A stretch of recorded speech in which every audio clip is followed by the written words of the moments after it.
the merit thus gained to the supreme enlightenment, would they on the strength of that beget much merit? Subhuti. They would, O Lord. The Lord. A greater merit does that son or daughter of good family beget who demonstrates the perfection of wisdom to others, and dwells in attentions associated with the knowledge of all modes. He then reaches a cognition where he becomes worthy of the nations of all beings. And why? No other being has such a dwelling as the Bodhisattva, the great being, except of course the Tathagata. And why? Because these sons of good family, when they are in the perfection of wisdom, aspire for the great friendliness, and see all beings as on the way to their slaughter. They aspire for the great compassion. Dwelling in that dwelling, they rejoice with the great sympathetic joy, and aspire for the great sympathetic joy. But they do not become intimate with that sign, but acquire the great impartiality. This, Subhuti, is of those Bodhisattvas, the great light of wisdom, the light of the six perfections. Even before they are fully enlightened they become worthy of the donations of all beings, for they do not turn away from full enlightenment. Dwelling in attentions associated with the perfection of wisdom, they purify the donations of those who give them the requisites of life. And they are near the knowledge of all modes. Therefore, then, Subhuti, the Bodhisattva should constantly and always dwell in this mental work associated with perfect wisdom. If he does not want to consume his alms fruitlessly, if he wants to point out the path to all beings, to shed light over a wide range, to liberate the beings imprisoned in the triple world, to produce the supreme eye of wisdom in all beings. If the Bodhisattva dwells in these attentions associated with perfect wisdom, he should also preach sermons associated with the perfection of wisdom. In its distinctive own being the growth consists in attentions to the perfection of wisdom.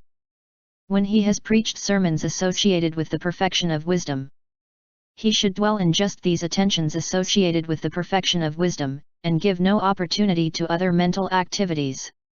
Day and night he should persistently dwell in just these attentions associated with the perfection of wisdom.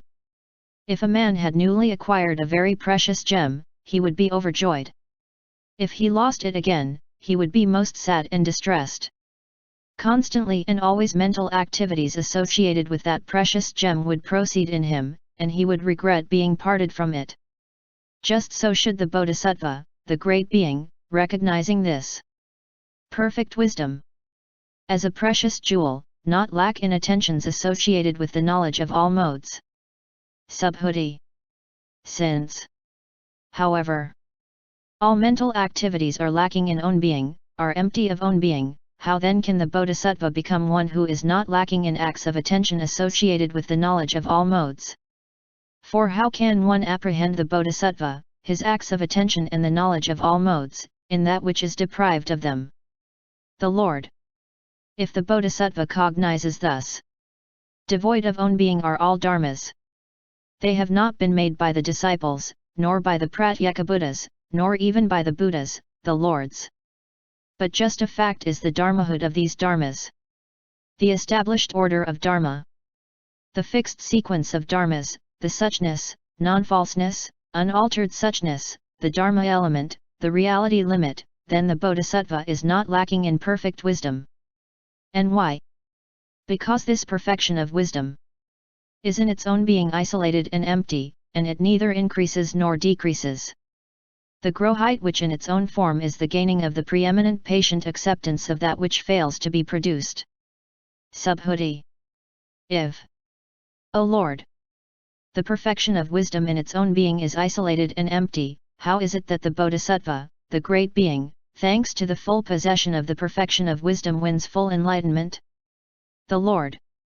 When in full possession of the perfection of wisdom, the Bodhisattva, the great being, neither increases nor decreases.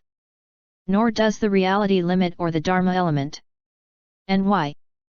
Because the perfection of wisdom is neither one nor two. If the Bodhisattva, when this is being taught, is not cowed, does not lose heart, and remains unafraid, then one can be quite certain that he stands in the irreversible element, and is in fact one who courses in perfect wisdom. Subhuti. It is, then, This emptiness of the perfection of wisdom, its nullity, insignificance, voidness, and insubstantiality, which courses in perfect wisdom. The Lord. No, Subhuti. Subhuti. Can one, then, outside the perfection of wisdom apprehend a dharma which courses in perfect wisdom? The Lord. No, Subhuti. Subhuti. Does, then, perhaps the perfection of wisdom course in perfect wisdom? The Lord. No, Subhuti. Subhuti.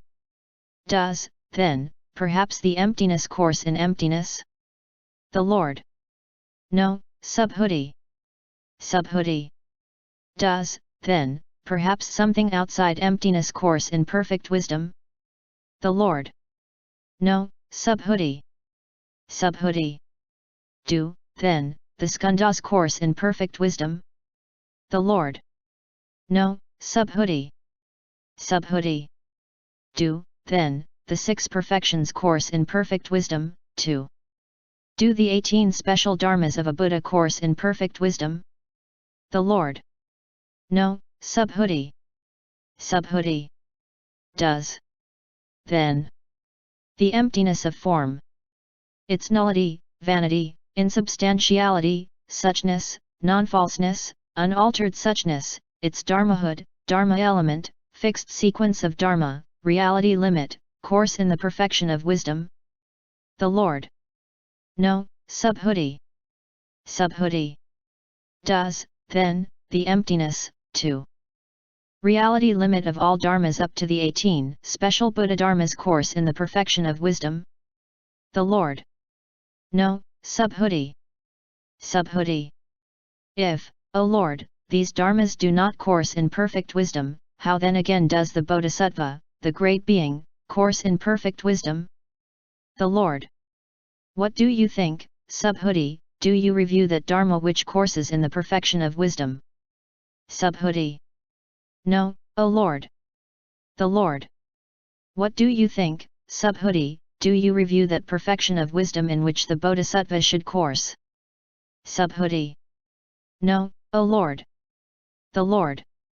What do you think, Subhuti, can one perhaps apprehend that dharma which you do not review? Subhuti. No, O Lord. The Lord. What do you think, Subhuti, that dharma which one cannot apprehend, will that be produced or stopped? Subhuti. No, O Lord. The Lord. This, Subhuti, is of the Bodhisattvas, the great beings, the patient acceptance of dharmas which fail to be produced. Endowed with this kind of patience, a Bodhisattva is predicted by the Buddhas, the Lords to the supreme enlightenment. He is bound to progress to the Tathagata's grounds of self-confidence and his analytical knowledges. When he thus courses, thus strives, and struggles, then it is quite impossible that the Bodhisattva should not reach the cognition of the supremely enlightened Buddhas, the great cognition, the cognition of the knowledge of all modes. And why? Because that Bodhisattva has attained the patient acceptance of dharmas which fail to be produced. And he cannot lose any of these dharmas until he has known full enlightenment. The growht which has for its mark the fact that it offers no basis for the apprehension of the real existence of the persons who win enlightenment, or of the dharma which is known to enlightenment. Subhuti. It is, then, for the production of all dharmas that a Bodhisattva is predicted to full enlightenment? The Lord. No, Subhuti. Subhuti. Is it, then, for the non-genesis of all dharmas that a Bodhisattva is so predicted? The Lord. No, Subhuti. Subhuti. Is it, then, for neither genesis nor non-genesis that he is so predicted? The Lord. No, Subhuti. Subhuti. If he is predicted neither for genesis nor for non-genesis, how then does just now here the prediction of this Bodhisattva to full enlightenment take place? The Lord. Do you see as real that dharma which is predicted to full enlightenment? Subhuti. No, O Lord, I do not see as real that dharma which is predicted to full enlightenment, or also that dharma which is fully known, or whereby it is fully known, or him who fully knows it. The Lord. So it is. Subhuti, so it is.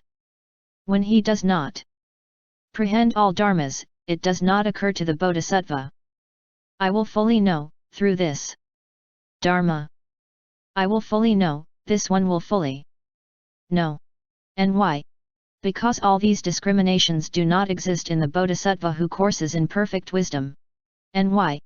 Because the perfection of wisdom does not discriminate. End chapter 55.